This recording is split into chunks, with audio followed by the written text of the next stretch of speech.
Legen Sie zuerst 2 bis 3 Holzscheite auf den Feuerraumboden bzw. auf den Rost, darauf etwas Kleinholz und dann den Anzündwürfel.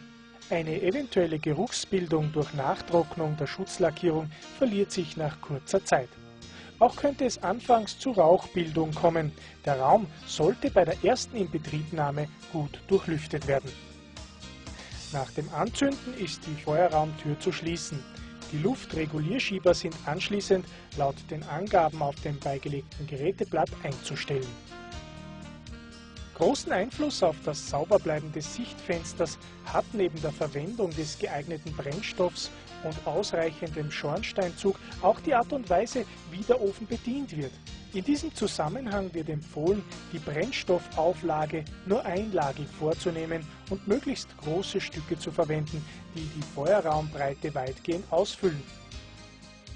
Durch Regulierung des Luftschiebers lässt sich die Heizleistung beliebig regulieren. Vor dem Öffnen der Feuerraumtür sollten Sie alle Luftschieber vollständig schließen.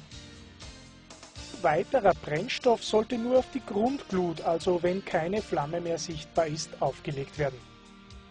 Nach der Brennstoffaufgabe schließen Sie bitte wieder die Feuerraumtür. Anschließend sind alle Luftschieber umgehend maximal zu öffnen, um die Zeitspanne bis zum Entzünden des Brennstoffes möglichst kurz zu halten.